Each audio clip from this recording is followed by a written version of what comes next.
em relação ao paciente que evoluiu com falência de acesso. Certo. E aí, o que tem de recurso para esse cara? Tipo Tá. assim, ele não tem mais punção, ele não Tá. tem mais fístula para fazer. Tá. E aí, como é que a gente aborda esse cara? Então, vamos lá. A gente hoje em dia tem alguns dispositivos, tá, que a gente pode usar, que o paciente, por exemplo, não tem mais fístula autóloga, né, que a gente chama, ou seja, fístula com a própria veia, tá? Então, a gente tem alguns dispositivos que a gente consegue utilizar. Não sei se você já ouviu falar do Hero. Não. O Hero, tá. Então, o Hero, ele é um catéter que eles desenvolveram, que você faz com uma prótese, justamente para esses pacientes que não tem mais fístula, não tem mais veia para fazer o acesso, e tem uma estenose venosa central. O que é isso? É um entupimento aqui das veias próximo ao pescoço que drenam de volta para o coração. Então, esse é um dos mecanismos que a gente pode utilizar. Então, você coloca uma prótese junto ligada aqui da artéria braquial e você ultrapassa através de uma punção aqui da jugular, você ultrapassa essa estenose e coloca uma prótese junto com um stent por dentro do coração.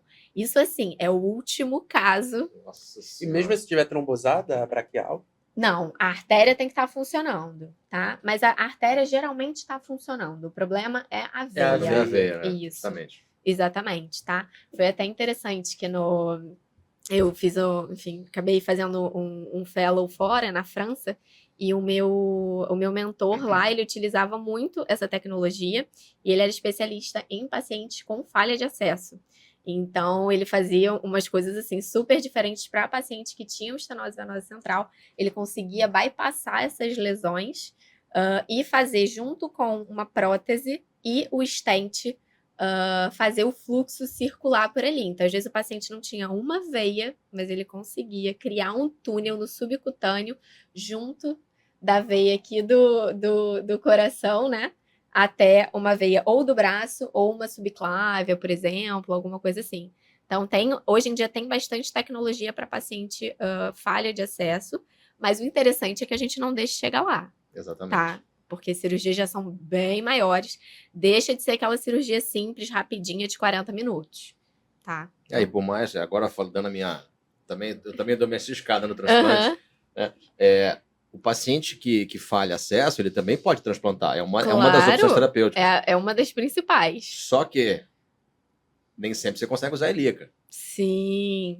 Aí você sai daquela colocação habitual do rim, que seria ali nas fossas ilíacas, né? Sim. Você tem que colocar o rim dentro da barriga. Sim. É outra cirurgia. Muito maior. Exatamente. Muito maior. Então, assim, chegar na falência nunca é bom. Não, nunca é bom. Nunca vai ser bom pro doente. Exatamente.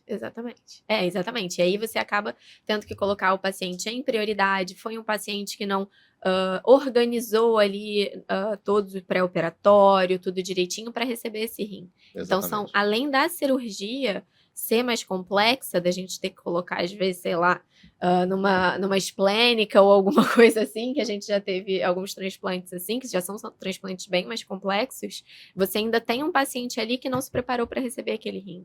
Então, né, de uma maneira tão organizada. Né? Exato. Sim.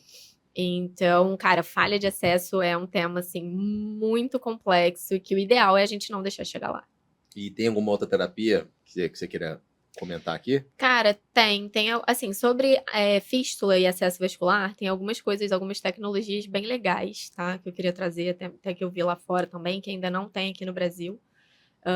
Que a gente está conseguindo fazer agora, fístula percutânea. Não sei se vocês já ouviram falar disso. Sacanagem. Legal, né? Você não abre mais, é isso? Não abre mais. Cara, eu fico imaginando como é que o cara teve a ideia. Vou juntar uma veia numa artéria e vou criar um acesso para diálise. Como é que esse cara teve essa ideia? Muito bom, de onde é que saiu isso? Brescia Semino, ela é da Itália. Eu fico pensando nisso da diálise peritoneal.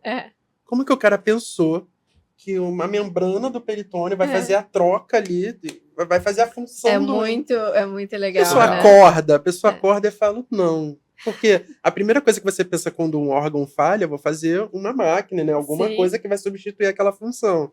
Primeira coisa, humanamente falando, né? Sim, que claro. já transcendeu já. Não, vem o primeiro louco. Vem o primeiro louco. Aí faz a fístula. Aí vem um outro louco, fala assim, aquela ideia que ele teve, eu posso melhorar aquela ideia fazendo a percutânea. Tá fazendo a percutânea. Cara, isso é surreal, velho. É bem interessante. Então, assim, a tecnologia é a favor do paciente, óbvio. Isso é maravilhoso. Sim. É muito interessante. E como é que é? Me conta dessa aí. Vamos lá, como é que funciona a percutânea? Então, o que significa percutâneo, né? É só um furinho, você consegue fazer a fístula através de um furinho pela pele. Então, geralmente a gente faz aqui na fossa aqui, né, do cotovelo, né, na fossa cubital. Então, você vem, pega a cefálica, que é essa veia que passa aqui em cima, né, do braço, que é mais ou menos ali a do Alisson. Essa daqui. E aí você faz um furinho com uma agulha, passa um fiozinho quer dizer, antes disso, você fura ela, aí você vem aqui no meio a gente tem a perfurante, uma veia perfurante, tá? Que ela junta tanto a cefálica quanto a basílica e ela mergulha para o sistema profundo. E aí, olha a sacada, essa veia perfurante, ela passa colada na artéria radial, na junção da radial com a ulnar, que vai virar a braquial. Então, ela deita em cima, na maioria, em 90% das pessoas que tem essa anatomia, então ela deita em cima da radial. Então, você consegue, através de ultrassom, puncionar a cefálica, aí você vem, navega com ela com ultrassom, não precisa de contraste, não precisa de raio-x, nada disso. Só com ultrassom você vem, funciona. Entra na artéria através da veia, passa um fiozinho, ganhou aquele fiozinho, e aí você passa o catéter, tá? Hoje em dia eles usam muito, eu vi muito com elipses. Então você usa o elipses, e o que ele faz? Ele faz uma cauterização daquela veia junto com aquela artéria. Passa um balãozinho, aumenta um pouquinho o buraco, pronto. Frêmito. É muito doido. Uau. Muito legal. Frêmito tanto na cefálica quanto na basílica. E aí, enfim, aí a gente tem depois a discussão enorme sobre as fístulas feitas percutâneas, porque são fístulas mais macias, são fístulas com fluxos um pouco menores, mas que são suficientes, então tem uma dificuldade maior de punção, enfim. Mas é uma tecnologia muito legal, ainda é uma tecnologia que não chegou no Brasil. Eu já até falei com a empresa, eu falei, eu quero trazer isso para cá, pelo amor de Deus, o que eu preciso? E aí eles falaram que aí nos próximos 2 anos eles estão acertando com a Anvisa para poder trazer essa tecnologia aqui para o Brasil.